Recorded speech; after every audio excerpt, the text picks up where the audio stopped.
What's going on, YouTube family? Today we're going to be talking about everybody's favorite subject, the used car market update. Now, we've reached a very interesting inflection point where used cars are actually competing with new cars. Now, we're going to be going over new cars as well as used cars, but on top of that, cars, trucks, EVs, and even a few exotics. So it's no secret that the economy is slowing down. Americans are trying to hold on to every single penny they can to pay just the necessities.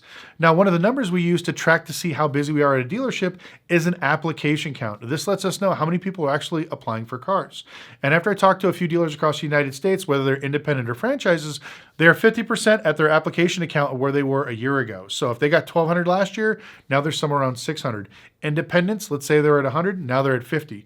Now those numbers are very alarming. It shows that people are just not really out there shopping for cars. But the even scarier number is some of the finance guys I talked to were saying they're running at less than a 20% approval rate. And there are a lot of reasons why. I'm sure you guys already know. People are basically owe too much on their cars. They're over leveraged. Unfortunately, with everything's gone up, rent and everything else, they can't afford the monthly payments. One of the other things is a lot of people have way too many cars on their credit, so they don't qualify for a new car. They can't get their old cars off. So all these things are really putting the pressure on new and used car dealers to really lower their prices and get aggressive. And this is where we hit this inflection point between new and used cars. Now, I'm sure you guys have seen all over the news that Tesla's giving out absolutely insane lease offers on the Model Y and I believe the Model 3, anywhere from like $399 to $699. There's a bunch of stuff going on. A lot of these other companies are doing crazy leases on some of their EVs. Now it's actually more enticing to buy a brand new car compared to a used one. If you're looking at, like, let's say a Dodge Ram, you go out and you buy a Ram and let's say brand new, they're going to give you maybe $10,000, $15,000, $20,000 off MSRP. And if you use one of their captive lenders, they may do some really low interest rates, where if you buy one that's maybe 1 or 2 years old that the dealer's been sitting on, unfortunately, they probably paid too much for it and they're going to be asking more money for those vehicles. So this is how we know that the market is almost back to normal, where we're getting these really competitive offers. Now, as we go more into this year, I think you're going to see a lot of people really change their perception on buying new cars. Now, a lot of people that I personally speak with are really excited about buying used cars, nothing new. So does this mean that the used car prices are actually going to go up? So one of the markets that's kind of going against the grain and going up while the rest of the markets are going down are sports cars. Now, last year, that was the fastest deflating market in the industry. I mean, like, basically, if you bought a sports car, you were going to get screwed over because the prices were just falling really quickly because they were considered a luxury item, not really a necessity. But I don't know what happened in the last 6 months. A lot of people really started taking these up. Now, I think the market, because it's kind of leveled out and it's balancing out, I see a lot of people with maybe a little bit more disposable income are buying these vehicles as secondary fun vehicles, where traditionally just regular people would buy this as their daily driver. But with rising insurance costs, and especially with a lot of younger people where sports cars are popular with, I don't think they're going to be doing that well because insurance costs will offset their monthly payment. So I think that this is why this market is slowly seeing a trickle up. But luxury cars, SUVs, trucks, pretty much anything you name is going down. And this is a good sign, but it also is kind of a bad one, because if you're looking at trading in your vehicle and you're waiting for prices to come down, which I know a lot of you guys are, I have bad news for you. Every time you see a dealer lower the price on a car, or you find one more that's a better deal than the last one you found, that's just pushing the value of your vehicle further and further down. So when you go to trade it in thinking, wow, I waited 6 months, I saved $5,000, but now let's say instead of being upside down in your car for $4,000, now you're upside down in your car for $10,000. And so this is kind of the balancing act that we've seen. A lot of people are waiting on the sidelines like, when's the best time to buy a car? When should I buy a car?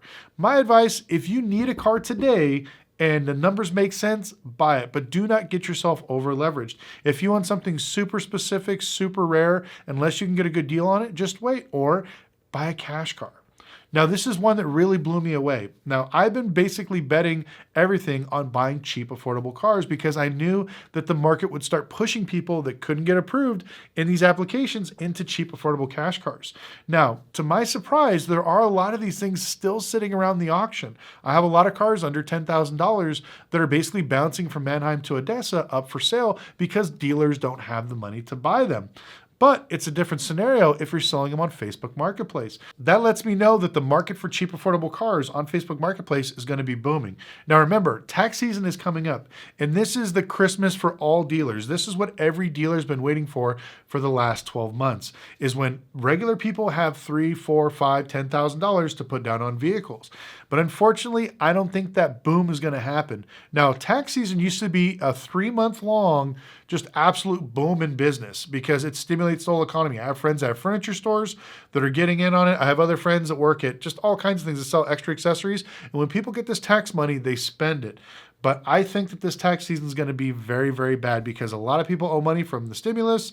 A lot of people, their student loans are re-engaged. So if you owe back money for that, they're going to take all that. So you're probably more than likely not going to get any type of tax return. And a lot of people are getting audited because they just basically kept claiming the wrong things for the last few years. So I think all these things combined is going to make tax season really weak, which is going to make people buying cash cars a little bit more competitive. Now, what I mean by competitive is they're actually going to be pricing their cars pretty realistic. Now, typically during tax season, cars will go up 10, 20, 30% just because there's all this money floating out in the area. And if you're buying a car under, let's say, $10,000, even to the $5,000 range, some of those cars, believe it or not, will double. If you try to buy something as silly as a Ford Ranger or a Mazda Miata, fun, great, dependable cars, you can buy them all day long right now for maybe $2,000 to $3,000. But I guarantee you in about another 2 to 3 weeks, when tax season hits, you will not see a single one across the United States for under $5,000 because everybody and their grandma that's basically getting their tax return are going to wipe these things out. So if you are a car flipper, an investor, or a dealer, I would start looking at some of these cheap, affordable cars and keep them in the background. Now, for some reason, I don't know what happened, a lot of the independent dealerships got away from keeping cash cars. Everybody wants to sell nice cars and show off, like, look at all these beautiful cars I got on my lot. I got this Mercedes, this Land Rover, this Jaguar. Like, who cares? You know, if it makes you money, it makes sense. But for some reason, independents, I feel like, got away from the cheap cash car thing. Now, if you guys watch Brandon, Car Questions Answered, he has a lot of cars that are cash cars on his lot. And that's something I still believe in to this day is a big, big seller. If we open up Panda Auto Sales here in Vegas, best believe that I'm going to have expensive cars, mid-price cars, and cheap, affordable cash cars to get somebody into a vehicle. You need to have these steps because remember I told you, application count is down in half. Approval rating is down to 20%. So if I got, let's say, 100 people that show up to my dealership and only 50 of them can basically run an app and actually get somewhere, and then only 20% of those actually have the means to get approved, you know, what am I going to do with the rest of these people? They need a vehicle. That's when you need to have cheap cash cars available. Now, how is this affecting, let's say, the resale market? Well, if you're looking at reselling your car, I would start posting it now and post it about 10% above Kelley Blue Book. This will be a good indicator letting you know that if you're getting a lot of traffic right now, don't be surprised if you keep getting people like, hey, I'll give you a deposit. I'm getting my tax return. I'm waiting for my H&R Block return, because that's what you're going to start seeing. Now, I'm buying so many cars at auction. I want to use all my capital for that, but I also need money to buy parts, and that's where I use my Revenue card. Revenue can help you get a flexible line of credit to up to $1 million with no credit check. They only go off of your business bank statements and your income. I know there are a lot of businesses out there struggling to get some sort of lines of credit or capital, and I think Revenue can help you. With no origination fees, maintenance fees, or withdrawal fees, you only pay for the capital your business uses. And as your business grows, so does your flexible line of credit with Revenue. Make sure you check the description down below and click on the link. You can apply and get approved in as little as an hour. Big banks may not understand your business needs, but Revenue does. Make sure to check them out. Once again, link down in the description below. And thank you, Revenue, for sponsoring this video. But let's go ahead and get off cheap cash cars. Let's talk about trucks. Now, trucks is one of those crazy markets where usually, whether we're in a recession or we're in a booming time, trucks always seem to bring value because trucks are something that people use to make money. Construction workers, people that do transportation. But I noticed that trucks have been slowing down quite a bit. They haven't really been staying as strong as what they typically do. Now, the reason why is, one, insurance is absolutely ridiculous. And a lot of places, gas is still extremely expensive. But then also with these insurance rates, trucks tend to be about 20% more expensive than their same year counterpart of a vehicle in a car. I don't think people can really afford these things. So now they're looking at trucks instead of just a regular work item. Now they're a luxury item. They're something that people buy to show off or to do whatever else. I think probably less than a quarter of the trucks on the road actually do real work. I think people just want to drive trucks just for the namesake, which is fine. If that's what you like and you want to have a nice fancy 4x4 truck that will never see dirt, mud, snow, or any of that, that's your prerogative. But I think this is what's softening up the market is for the last few years, everybody banked on everybody wanting trucks. Now, if you drive by any Dodge dealership or Ram now or whatever Stellantis, you will see these things piled up. I drove by the Ford dealership here in Vegas. They got a whole line of F-150s, Silverados, same thing. everybody's got excess trucks. I actually even saw a few of these Nissan, I can't remember what they're called, X trucks with the Duramax. I think they're already like 3 years old. I've still seen a few of them on the Nissan's lot. I don't know if they're brand new, but that'd be scary if they were. But that just lets me know that the market is simply not there. And on top of that, most trucks went up 25% in new car sales. So now that they're coming down to used cars, you figure they'd be more affordable, but they're really not. And now they're competing with new cars because they're going to be all these new lease programs and incentives to help you buy these newer trucks. Now here's a segment that everybody either loves or hates: EVs. Where do we stand? Where are they going? Now, I think the EV market is finally settling down to what the true value is. Now, I know a lot of you guys don't want to hear this, but if you bought a Tesla Plaid for $125,000 or $130,000, that thing is only worth 60 grand. As you can see now, these things are selling for under $60,000. I've seen one at the auction the other day sell for, I believe it was like 52, and it only had like 12,000 miles. So we're watching the market really correct itself when it comes to EVs. Now, I believe the Tesla Model 3 is starting to become a really good buy. I saw one the other day with high miles. I think it had like 70,000 miles, went for less than 12 grand at Manheim, which is pretty interesting. And if you get that $4,000 tax credit, I can't remember if that's still around or if they canceled it, but you're looking at buying a really nice car for pretty cheap. Now, here's the big thing that I'm seeing with EVs is if you buy it, plan on keeping it, because when it comes to resale, it's ridiculous. If you just want to do something fun and look on Facebook Marketplace, type in Tesla, you will see so many people trying to sell their Teslas. Now, I'm not saying that they're bad cars, but the reason why they're selling them is because if you try to take your Model 3 or Model S or Model Y to Tesla, they're going to give you peanuts for trade-in because they know the resale value is absolutely nothing. So all these people are basically throwing these things online, hoping to get somebody to buy them for something a little bit more. And so anywhere you go, in any state you go, I'm sure you'll see tons of these Tesla Model 3s for really good prices. Now, they're finally getting into the range where if I have to buy one for $15K and I don't have to buy gas anymore, and make sure you get one of the ones that had the battery changed. Because I remember my girlfriend's Tesla, it only had 31,000 miles and the battery died. So she just got a brand new one with, I think, a 8-year warranty. So make sure you get that. If you got one that hasn't been replaced, I don't know. To me, it's a ticking time bomb. It's $8,000. So if you guys want to risk 8, I think it's 8 for a new one, and I believe it's 46 for a used one. But the used one's going to have the exact same issue. So, kind of play light with that. Now, some of the other ones that kind of surprised me are Lucid Airs. Man, they fell off a cliff. I remember, I think they were selling for about $160.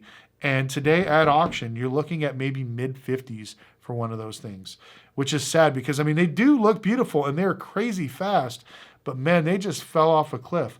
The Audi e-trons, I've seen them kind of pick up a little bit now that like Ed Bolian and a few other people have been buying these things, and people that own Teslas kind of upgraded and decided to buy the e-tron and the Taycan. So this way they kind of upgraded since it's a better build quality, it's a lot quieter, smoother ride. I think that people are going to be leveling up to that sense, so I see the market kind of stabilizing on them.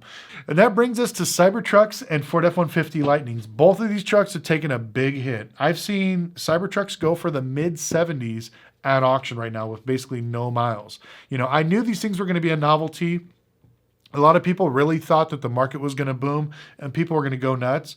I don't know if they've built 5,000 of these things yet, but I see tons of these things for sale everywhere. When I'm in Vegas, when I'm in LA, even when I went to Indianapolis, there's a bunch of them for sale. So it kind of surprises me that no matter where you go, you will find Cybertrucks for sale. If you're thinking about buying one, my advice is I would wait a little bit just to see where the market goes, because if they really drop to like what the Lucid Air did or the actual Tesla Model Plaid, it'd be more beneficial to maybe wait another 6 months and see if they actually settle down at the maybe low 60s, high 50s, because that's where it's going to go. Now, I made a video about 9 months ago talking about how the Cybertruck was going to be selling for under $70,000. So I'm almost there. We got maybe another few months to go, but it was spot on, because I remember last year at this time, that's when the one sold at Manheim for $225,000. So there is some knucklehead out there that's driving one of these things owing more than $100,000 and let's say $30,000 than what it's actually worth. And that's how stupid people were. So I know a lot of you guys always like to complain and say that the market's still too expensive. It's not cheap. But you guys forget, like less than a year ago, cars were still selling over MSRP. Used cars were selling for more than new cars. Now it's done a 180. Used cars have gone down quite a bit, not all the way, but now new cars are starting to compete with used cars because of all the incentives and the price dropping that these manufacturers are doing. So this lets us know that we are in a healthy place. We're almost back to normal. Now, a lot of people like to say, oh, it's all doom and gloom. You're spreading negative stuff and bad stuff, but this is a good sign. This shows that we're getting back to where we should be. Now, I said this a bunch of times, the market is not going to crash. It's going to slowly correct itself. And this is literally what's happening right now. Every month, we're watching prices drop 2-3% in certain areas, 5 to 6% in others. But then at the end of the day, new car prices are starting to come down, which hopefully pushes that downwards pressure on the used cars. Also, I know that right now everybody's waiting for interest rates to drop and all these other things, but it's not going to happen. It's probably going to be a while. So my advice is I would be patient, wait for it, and see what turns around in the market. Now, when it comes to exotic cars, I was absolutely blown away at a lot of the things I saw. If you own a Rolls-Royce Cullinan, I won't go over the pricing with you because I don't want you to cry right now, but you need to check the book on your car. I just did one of my friends, and he's $270,000 upside down in his vehicle. Another one that's got hit really bad is the Lamborghini Urus. Is the SUV that everybody wanted. It was every Turo guru's thing. You can make a bunch of money. I swear to God, every drug dealer, pimp, and wannabe gangster bought that thing, rented it out, and they are absolutely falling at the auction. I've seen them literally beat up at auction running for like $120. You can buy them now salvaged, I think, for under $100K if they have quite a bit of damage on them. And so they're not really holding up as well as people thought. And I know a lot of those people, remember just a year ago, were paying over $100,000 for over MSRP for those things. Even used, they were absolutely paying ridiculous prices. Now, another one that kind of shocked me was Huracans. Huracan is the most popular exotic car on the market.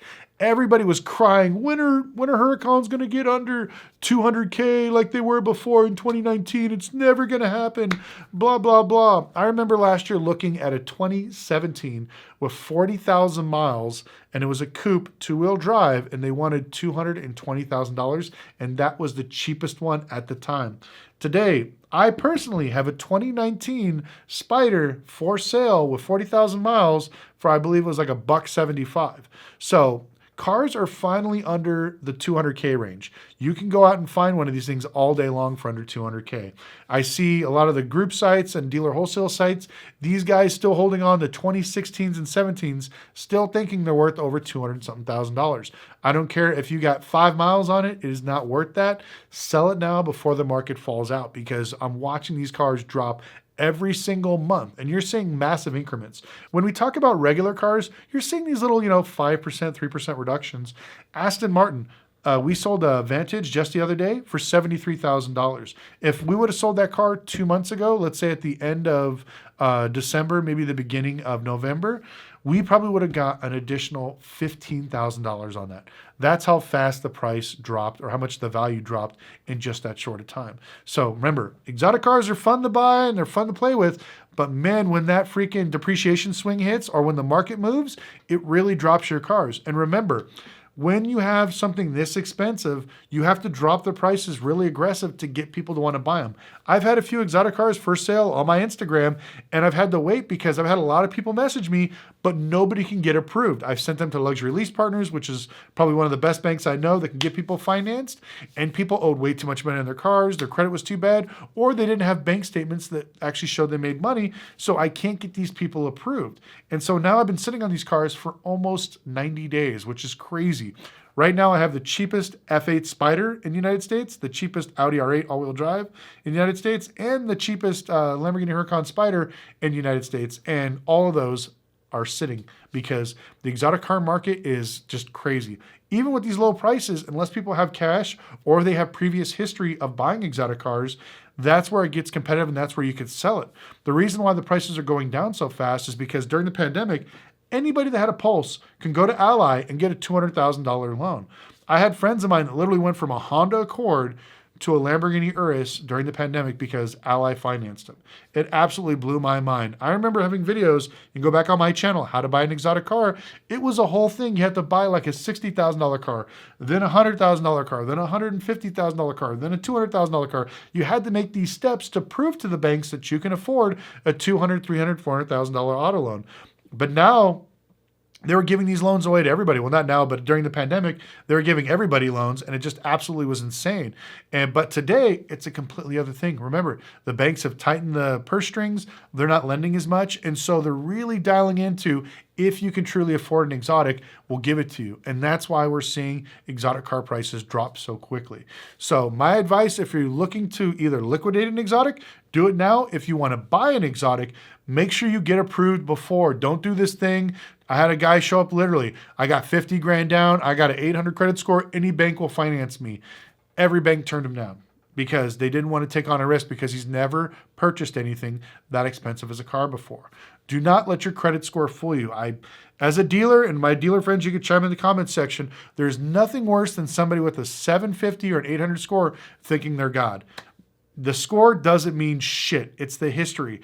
I've literally gone over this probably a million times in the thing. You could have an 800 score, and that's great when everything is automated. But remember, in an economic downturn or recession, the auto approvals are off. They're looking at your history. They're looking at your DTI. They're looking at your income. So those days of you being an 800, walking around getting approved for everything is gone. You need to basically talk to the banker, show them you can actually make the payments, and that you're an actual real stable person that can afford an exotic car, and that's how you're going to get it. I'd like to thank you guys so much for watching. Please let me know in the comment section below, what are you seeing in your market? Are you watching prices going down? Have you seen a lot of the dealerships kind of thin out the herd? I went to Lexus of Henderson here in Vegas, and I was shocked. It's a big franchise store, and they got less than 25 cars out front for sale. But if you go right next door to Toyota, they probably had 200. So it's very interesting to see how different dealer groups approach this. But let me know in your area if you're seeing a lot of dealers get rid of cars. Are they piling up? Are prices going down? I want to thank you guys once again so much for watching, and we'll see you next video.